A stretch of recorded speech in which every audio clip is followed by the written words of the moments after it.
Okay जी, बिस्मिल्लाहिर्रहमानिर्रहीम। शुरू अल्लाह के नाम से जो नहायत मेहरबान बड़ा रहम वाला है। जैसे कि आपको पता है, लास्ट लेक्चर में हमने स्टडी किया था इलेक्ट्रिक फ्लक्स कि इलेक्ट्रिक फ्लक्स हमारे पास dot product of electric field intensity and vector area होता है, या नंबर ऑफ फील्ड लाइंस होते हैं पासिंग थ्रू सर्टेन एरिया। अब उसको मज़ीद एक्सप्लेन किया गाजिज़ ने। सेकेंड ईयर हमारे पास टॉपिक है, it is for second year और चैप्टर नंबर 1। चैप्टर 1 में हमारे पास यानी चैप्टर नंबर 11 में हमारे पास ये गॉस लॉ मौजूद है सेकेंड ईयर के। गॉस लॉ क्या कहते हैं? गॉस लॉ कहते हैं कि अगर आप एक क्लोज सरफेस ले लो, याद रखो this Gauss law is related to close surface. तो वो कहते हैं सपोज आप एक क्लोज सरफेस ले लो, इस क्लोज सरफेस के अंदर आपने चार्ज रख दिया है सपोज क्यों, तो यहाँ पर हमारे पास इस क्लोज सरफेस का कुछ ना कुछ होगा फ्लक्स। क्या होगा? फ्लक्स होगा। अब वो कहते हैं दिस लास्ट डेट, वो कहते हैं कि यहाँ का जो फ्लक्स है वो बराबर होगा किसके सर? 1/ε0 टाइम्स के। किसके 1/ε0 टाइम्स के? Total charge enclose in the surface. मतलब अगर आप इस सरफेस के अंदर टोटल चार्ज को 1/ε0 के साथ मल्टीप्लाई करते हो तो that is equal to flux of this close surface. So this last states that the total flux of a closed surface is always equal to, वो हमेशा बराबर होगा, always equal to 1/ε0 times the total charge in the surface, the total charge in the surface। हमारे पास हमेशा ये इसके बराबर होता है। मैथमेटिकली सर ये किसके बराबर होता है? तो जैसे क्यू पर मैंने लिखा है कि total flux is equal to 1/ε0 total charge enclose in the surface. ये है sir. How we will derive it? तो डिराइवेशन या हमारे पास क्या है? एक्सप्लेनेशन। डिराइवेशन या एक्सप्लेनेशन। अगर पेपर में आता है एक्सप्लेनेट तो एक्सप्लेनेशन, अगर पेपर में आता है डिराइवेट तो डिराइवेशन। तो मैं इसको पहले डिराइव करता हूँ फर्स्ट केस में पर अ पॉइंट चार्ज। किसके लिए डिराइव करता हूँ? For a point charge. First we derive Gauss law for a point charge. तो क्या करो, सपोज कर लो यहाँ हमारे पास एक स्फीयर है। क्या है? We have a sphere.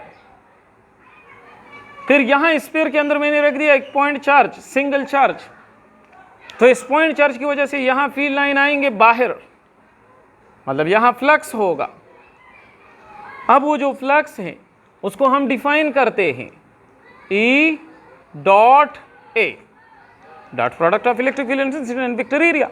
और फिर अगर हम यहां से ये डॉट खत्म कर ले तो EA cos theta. But keep in mind, जब भी आप यहाँ फ्लक्स को स्टडी करोगे तो जिस एरिया में भी आप देखोगे, जहाँ पर भी आप वहाँ देखोगे तो आपके पास इंटेंसिटी और एरिया सेम डायरेक्शन में होंगे। जहाँ पर भी आप देखोगे तो आपके पास एरिया और इंटेंसिटी सेम डायरेक्शन में होंगे। जहाँ भी आप देखोगे तो वहाँ एरिया और इंटेंसिटी सेम डायरेक्शन में होंगे। हर जगह पर इलेक्ट्रिक फील्ड इंटेंसिटी और वेक्टर एरिया सेम डायरेक्शन में होंगे। तो इसका मतलब ये कि हर जगह एंगल ज़ीरो होगा। जब एंगल ज़ीरो है तो नाउ यहाँ पर फ्लक्स हो जाएगा EA cos 0। cos 0 is always equal to 1। जब ये 1 है so the flux becomes EA। ये हमारे पास क्या आ जाएगा? फ्लक्स आ जाएगा। लेकिन यहाँ मैं डिस्कस कर रहा हूँ point charge. And now electric field intensity due two point charge. हमने तो मालूम किया हुआ है कि पॉइंट चार्ज की वजह से इलेक्ट्रिक फील्ड इंटेंसिटी जो है वो बराबर होती है 1/4πε0 Q/r²। ये इलेक्ट्रिक फील्ड इंटेंसिटी होती है किसकी वजह से? Due to a point charge. इस तरह हमारे पास अगर दूसरी तरफ देखे जाए तो एरिया है। एरिया किसका है? स्फीयर का है। So now area of the sphere is given by 4πr²। ये एरिया ऑफ द स्फीयर है, इक्वेशन नंबर 3। अगर आप ये इक्वेशन 2 और इक्वेशन 3 उठा के इक्वेशन 1 में पुट कर लो तो putting equation 3 and 2 and 3 in equation 1। तो यहाँ से फ्लक्स हो जाएगा E की जगह 1/4πε0 Q/r², और यहाँ से हमारे पास एरिया हो जाएगा 4πr²। अगर ये स्क्वायर स्क्वायर के साथ ख़त्म हो जाएगा, 4π के साथ ख़त्म हो जाएगा, तो यहाँ फ्लक्स रह जाएगा 1/ε0 Q। गासेस ने क्या कहा था? गासेस ने कहा था the total flux is always equal to 1/ε0 times the total charge enclose in the surface. यहाँ मैंने क्या देखा कि 1/ε0 times the total charge enclose in this surface. This is the electric field intensity. This is the electric flux due to a point charge. Mean Gauss's law due to a point charge. Now, अभी हमने point charge के लिए study किया, तो अब discuss करते हैं Gauss's law for in charges. अगर एक क्लोज सरफेस के अंदर इन चार्जेस मौजूद हो तो फिर Gauss's law कैसे डिराइव होगा? तो consider we have a sphere. हमारे पास ये एक स्फेयर है which contain many charges like Q1, Q2, Q3, Qn, जिसमें बहुत सारे चार्जेस हैं। अगर अब मैं यहाँ पर Gauss's law अप्लाई करना चाहता हूँ तो we consider an imaginary surface around every charge. हम यहाँ हर चार्ज के गिर्द अपना एक छोटा छोटा सा इमेजिनरी एरिया कंसिडर कर लेंगे। That imaginary surface consider around the charge to apply Gauss's law is known as Gaussian surface. इसको गॉसियन सरफेस कहते। तो consider a Gaussian surface around every charge as shown in the figure। फिर यहाँ पर मेरे पास अब इसका अगर आप गौर से देख लो तो ये एक पॉइंट चार्ज हो गया इन अ क्लोज सरफेस, ये दूसरा पॉइंट चार्ज हो गया एक क्लोज सरफेस, ये तीसरा हो गया, ये चौथा हो गया। So now flux for Q1 के लिए कितना फ्लक्स होगा? π1 is equal to 1/ε0 Q1। What is for Q2 के लिए कितना हो जाएगा? So for Q2 flux is equal to 1/ε0 Q2। For Q3 कितना हो जाएगा? तो डेट इज 3 1/ε0 Q3।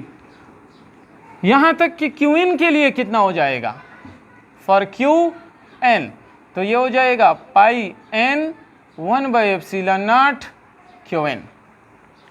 अब अगर मैं टोटल फ्लक्स की बात करूँ यहाँ कि what's will be the total flux in this case, तो टोटल फ्लक्स हो जाएगा π1 plus π2 plus π3 plus πn।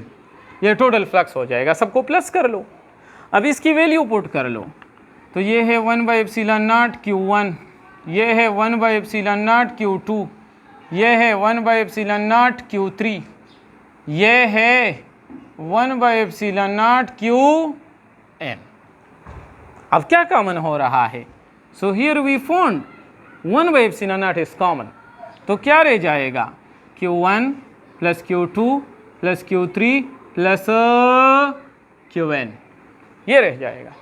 Q1 plus Q2 plus Q3 plus Qn shows us total charge in a closed surface.